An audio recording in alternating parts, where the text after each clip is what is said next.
Hello. If you're able to, please close your eyes. Take a deep breath in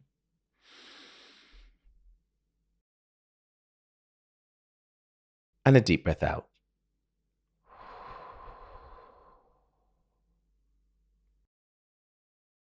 Relax your shoulders. Unclench your jaw.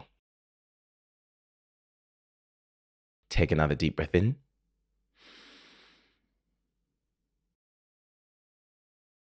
and another breath out.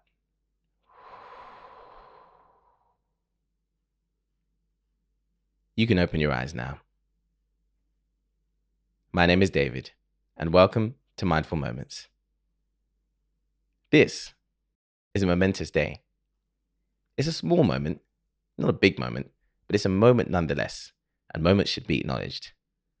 We are at 10 episodes of the Mindful Moments podcast, and I feel very, very happy. I said I wanted to do this every week, and we're already at 10 weeks. In some ways, it's gone very quickly. In some ways, it feels like it's been exactly 10 weeks because I've been putting a lot of effort into this podcast, into the editing, the recording, the sound, etc. But it's all been more than worth it. It's given me a real new creative lease of life, and it's connected me to so many more people as well. Every single week I put out an episode, I'll get the loveliest comments. I'll get people reaching out to me, talking about the things that they've resonated with in that week. And I really, really appreciate the effort that everybody else goes to listen to this and to engage with me and to let me know when they've enjoyed something or when they've needed to hear something or when they've just been happy that I'm doing this. So thank you so much for sticking with me up to episode 10. Hopefully there are many, many more moments, big and small, to celebrate together. And I thought that we could start a new tradition as we are at episode 10. Today, I would like to answer 10 questions. Every time we get to another 10 episodes, I will add another 10 questions on top of the 10 questions. So, episode 20, 20 questions. Episode 30, 30 questions. Hopefully, we get to episode 100 and do 100 questions. Episode 1000 and 1000 questions. As long as people listen, and as long as we get to numbers that end in 0, we will keep answering more and more questions. So today, 10 for 10. 10 questions for episode 10. Last week, I did a Q&A on my Instagram story to ask people to ask me questions for this. And I picked 10 strong candidates, I feel, because answering questions is always a good way to let people know about you. But today we've only got 10. So they had to be hard hitters, serious candidates. I don't want to waste your time. You never waste mine. I don't want to waste yours. 10 serious questions, good questions, insightful questions for us to answer together. So without further ado, 10 for 10. Let's start with question number 1. What do you think future you wishes present you was doing more of? That's a very good question. I think future me would not be happy with how little I live in the moment at the moment. I am someone, if you haven't gleaned that from the previous 9 episodes, who is always thinking about what I should be doing. Thinking about the things that build me into a better person in future. Thinking about taking care of myself and building habits, all for long-term benefits, which is a good thing. I don't regret that whatsoever. I am glad that I'm invested in the future version of myself. Sometimes when I have my head down and I'm working hard towards a target, and I'm working hard towards being a better version of myself, I forget to look at myself as I am now, look at my circumstances as they are now, look at the things around me as they are now, and be truly appreciative and grateful and happy at what's going on. I am much better than I used to be. I'm much, much better than I used to be. Partially because I've made a conscious effort to factor in time to do that.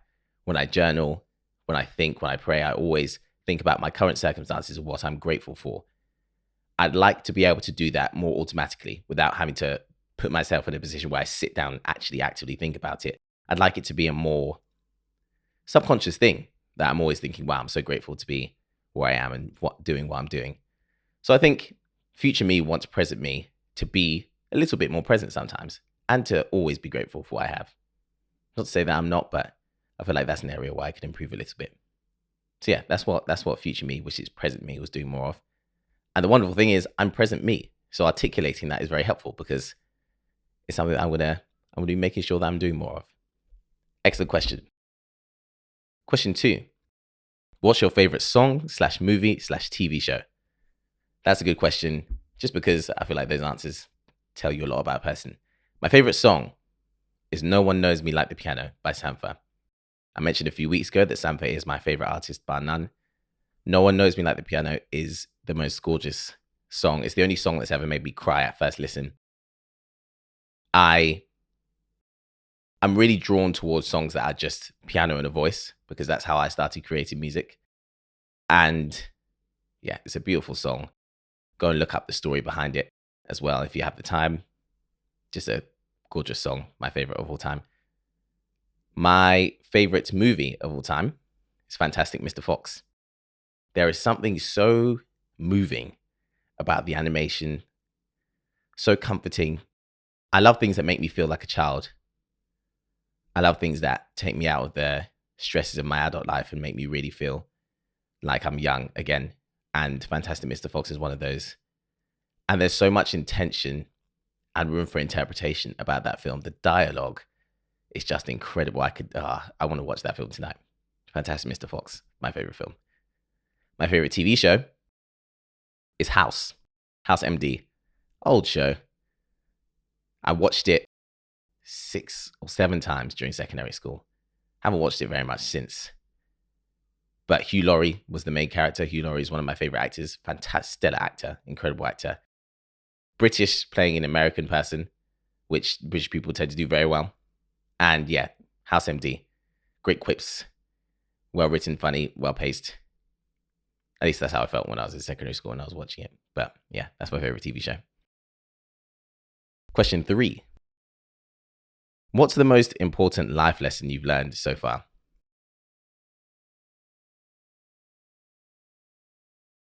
As you can tell, I didn't really think through my answers to these because I wanted this to stay as authentic as these episodes usually are, where I don't think too hard before I make them. I just come here and talk. What's the most important life lesson that I've learned? That it is best to do things my way. It's best for things to be my decision when I do them. I'll explain.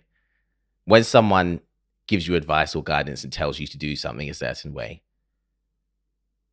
you will do it for them or because they've told you to, but they don't suffer your consequences. So someone can tell me to live my life in this way, and I will follow their advice to the letter, but I am the one who has to live my life.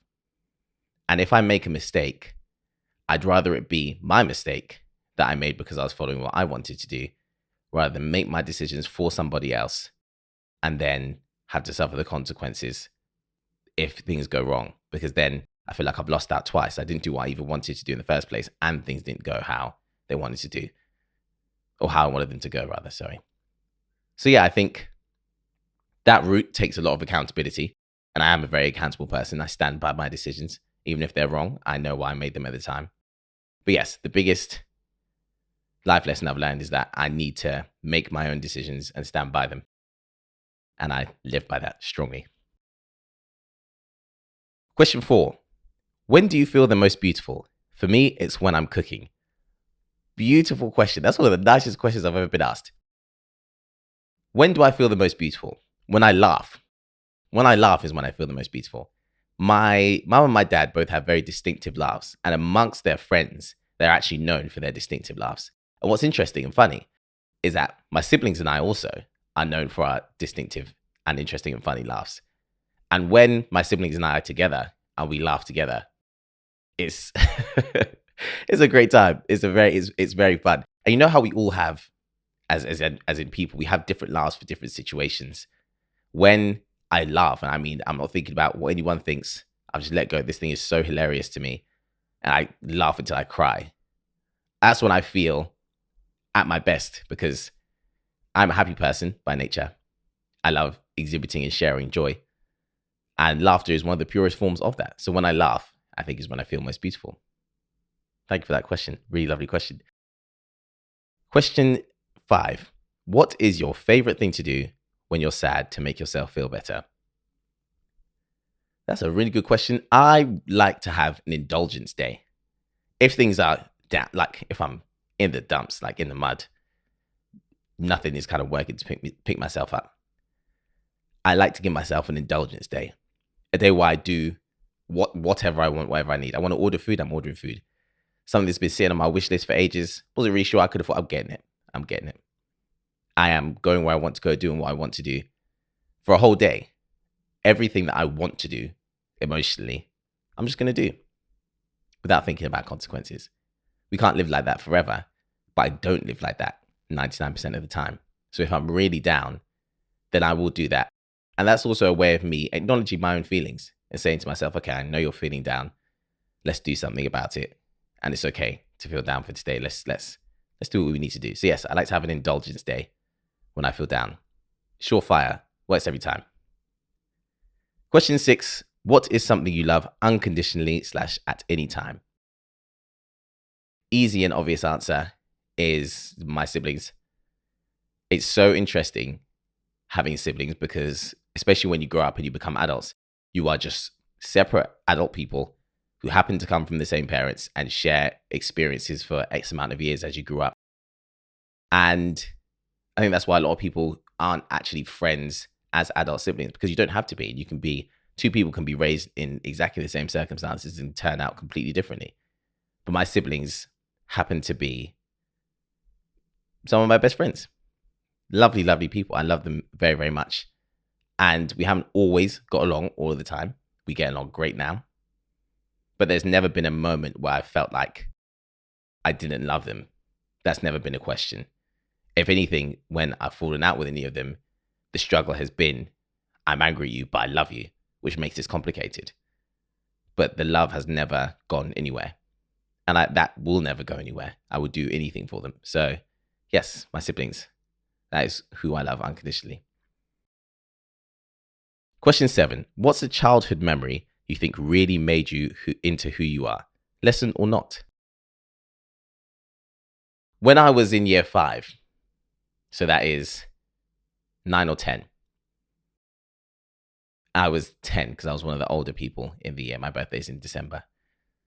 When I was in year 5, I was 10, and we went on a school trip to Oxfordshire. And it was, my primary school would do that every year. When you were in year 5, you'd go to Oxfordshire. And for most of us, it was the first time we'd been away from our parents overnight. So as you can imagine, it was 3 days, 2 nights. You can imagine how exciting everything was. And on the first day at dinner time, we were so rowdy. Our year group was so rowdy. Everybody was misbehaving. When I say, I mean everybody. Like even the quietest person was everybody was misbehaving. It wasn't just me, is the point I'm trying to make. And the teachers got really angry. We got shouted at. You know when teachers shout, and teachers who don't usually lose their temper shout, and everyone goes silent and everyone's upset. That's what happened. And as everyone left the dining hall of the place that we were staying, the head teacher, Mr. Paul, held me back. And Mr. Paul got this close from my face. And he said, David Larby, up until this year, you have been an exemplary pupil. You have been polite, kind, respectful, courteous. And this is what happens sometimes to children when they get up to the end of primary school, they get to year 6, is that they start to think they know everything, and they start to think they have to behave like everybody else. And they start to think that what the people around them think is more important than the things they know to be true and they know to be correct. You know how to behave. You know how to treat the people around you. And instead, you are being disrespectful and rude and making jokes because you thought that it was entertaining other people. And so you chose to do the wrong thing. Now I was 10. And as I said, I was singled out to be told off like this. Everybody, and no one else was even around. Like all other kids had gone off to bed. And I'd been kept back to be shouted at like this. And the thing about Mr. Paul as a head teacher, we had 400 children in our primary school. And Mr. Paul knew every child's name every year. And bear in mind, every year, kids would leave the school, kids would join the school. And Mr. Paul knew every child's name. He was a fantastic head teacher. And he knew all of us. And him singling me out to tell me off like that, I wanted to cry when he was telling me off. And I went to bed and literally stared at the ceiling for, I don't know, maybe a couple of hours. just so upset, but also just thinking. And I realized that he was telling me off that strongly simply because he thought I was worth the effort and because he really needed me to learn the lesson he was trying to teach me. And he was absolutely correct. He was absolutely correct. I, as a child, was very much the kind of person who I could make people laugh. I knew what to do to make people laugh and make people like me. And if I wasn't led correctly by the authority figures in my life, I would have very much turned into the person who'd do anything to make people like me rather than sticking to the things I know are good for me and the things I know are right. And when I came down for breakfast the next morning, Mr. Paul said, "Have you got our old David Larby back?" I said, "Yes, Mr. Paul." But I'm so grateful to him for that. And that was a lesson. And I'm very grateful to him for that. Don't get me wrong. Over my adolescent years, there were many times where I had to be checked and remember that lesson. But that really imprinted itself in my brain, is one of the reasons for me being who I am now and making sure I always do what I believe in and what I think is the right thing, rather than trying to do anything to make people like me or for popularity or anything like that. I know that being true to myself is far more important than any of those things. So thank you, Mr. Paul. And yeah, that's something that happened in childhood that made me who I am. Question 8. How did your girlfriend make you feel? Lovely question. I share my girlfriend every now and then on my social media. I am very aware of what social media can be like. And my girlfriend is a much more private person than I am. She's a fantastic photographer, videographer. So she's more behind the camera than I am. I'm in front of the camera, she's behind it. Every now and then she lets me share her so everyone knows who she is and that we're together. But I don't tend to put her in front of the camera or post her very often, just, when it arises. I do share about my life and she's one of the central parts of it. So there's no way that she'd never be on my pages or anything like that. But yeah, those who know. Real ones know. How does she make me feel? My girlfriend has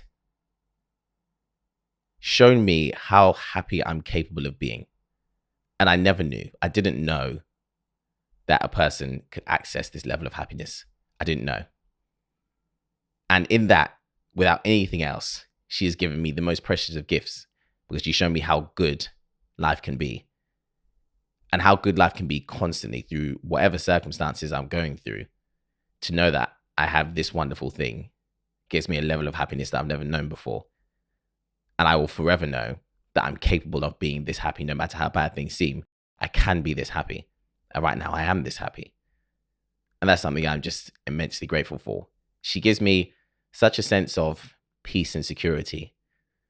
I know that I can feel whatever, I can say whatever, I can be working through whatever, I can have whatever emotion, and I can bring that to her and we can talk about it, and she will give me the time and the space and the patience and the effort to understand me, and understand why I feel certain ways and why I would like to do certain things. And we constantly communicate, and she is never short of time and effort for me. And I hope and feel that she would say the same. And having that just means that no matter what I'm going through, there's such a level of assuredness in everything that I do, because I know that I have that in my life. It's such a stabilizing presence, and it makes me feel so peaceful, so secure. And she fills me with excitement. We have been through several stages of life together, several important stages of life together already. And there's the rest of life to experience. There's so much of the world and life and the human experience to experience together. And I am so excited to be able to do that with her. She makes me feel very alive, very at peace, and very, very happy. That's how she makes me feel. Question 9. How did you begin? Let me start again. How did you begin the self-love, positive vibes journey that you're on, especially as a man? It's a very good question. I'm a very emotional person, as I've said before. And when I became aware that my emotions weren't going anywhere, no matter what I did, I knew that it was important that I worked on making sure that I was able to deal with the bad emotions and doing everything I could to make sure that the good emotions were more frequent. And I constantly examine every area of my life to see what I can do to make myself feel better, essentially, because it's my job more than anybody else's, as much as the people around me who love me. And as much as relationships are, it's important in relationships, both parties put in effort and all that kind of stuff. The effort that other people put into me can never be more than the effort I put into myself. It's my responsibility to make me happy and to feel positive. So I put a lot of effort into it. And I realized, I think especially, I'd say when I was 13 or 14, I actually had a friend once at school say to me, David, you're always depressed. They didn't mean it in a serious way. It was a bit of a throwaway comment for them, but to me, it really hit me. I just kind of thought, wow, I really don't want to be that kind of presence around people. And also, I don't want to feel like that, because they were correct. I did feel really down around those times. I was going through a lot at home and all that kind of stuff, but I did just think I would like to be happy more than I'm sad. I don't think that's too much to ask for. I don't think that's too much to reach for. So when I was around 13 or 14, from then, I've really tried to do my best to make sure that I can be happy more than I'm sad, to put it in the simplest terms. I think especially I realized as a man, towards the end of my time at university, between the ages of 22 and 24, when I was 22, I was living in Paris as part of my university degree, and I lived in a studio apartment. And I lived by myself. I had mentally, I really struggled during that year. I had a lot of stuff going on. And I went through a real depressive episode. And when I was 24, at the end of university, I had a friend from school who had suffered from mental health issues pass away. And the movement around men's mental health has really grown in the last few years. And I've read into and listened to a lot about that because it's very important to me. And I think every person, whether they have a platform or not, has people who know them and look to them. So I really feel a strong duty to set some kind of example. But I think on top of that, especially as a man, I think it's all well and good to be able to tell your friends, I'm here for you anytime, you can talk about anything. But I think that really needs to be reflected in your behavior for it to mean anything. If I tell my friends that they can tell me about anything, but then my friends see me ridiculing people who cry or being rude to people who show emotions, then when they feel like that, they're not going to think about what I've said. They're going to think about how they've seen me act. And if they've seen me disrespect people who are brave enough to talk about and show how they feel, they're not going to believe me enough to come to me in the first place. So they will never tell me that they're suffering.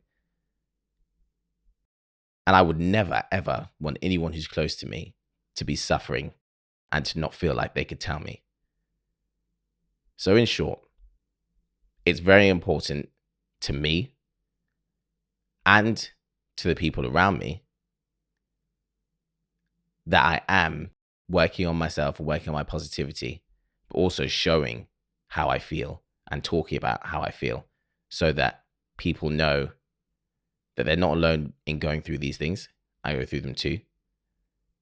And to know that there is no judgment whatsoever if they were ever to come to me and talk about anything like that. Yeah, it's been very important to me for a very long time and only continues to grow more important. And again, that's another reason I'm so grateful to do a podcast like this and have people listen, because it makes me feel like my efforts are being heard and going somewhere. So I really appreciate that question. I appreciate everybody who's listened and watched for letting me be myself and listening to me talk about how I feel. Question 10, our final question, a big question. Do you think failure to live a happy life is failure to live a good life? In other words, is happiness success?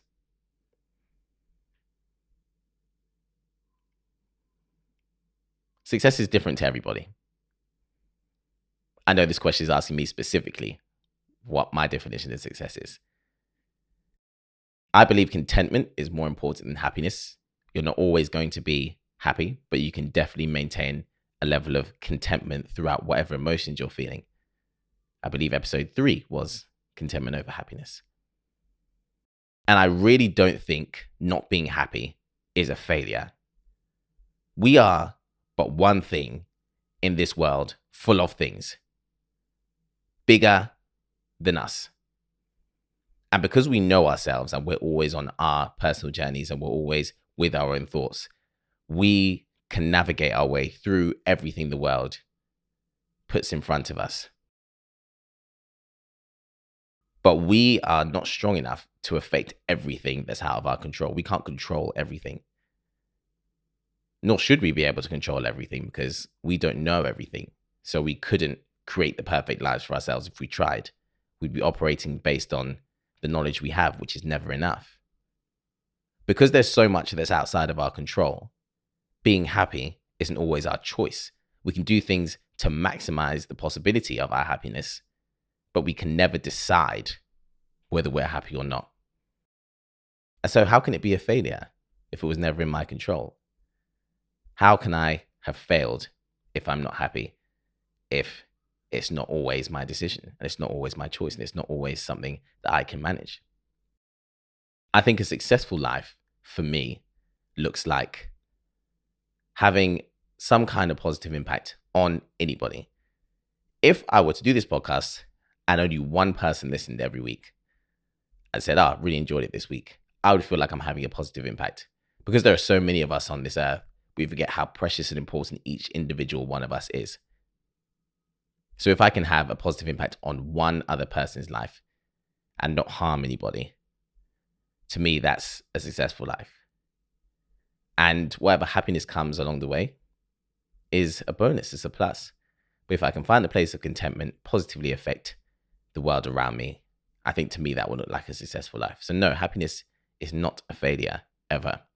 And so no, happiness doesn't equal success either. It's wonderful, it's good, I wish it for everybody all the time. But happiness isn't equal to success, not to me. That brings an end to our 10 questions. Thank you to all who asked. Keep an eye on my Instagram as I approach episode 20, because I will ask. And next time I'll need 20 questions and I need 20 good ones. From the bottom of my heart, thank you so much to everybody who's listened through the last 10 episodes. May there be many, many more. Whatever you're doing this week, I hope you have a wonderful one.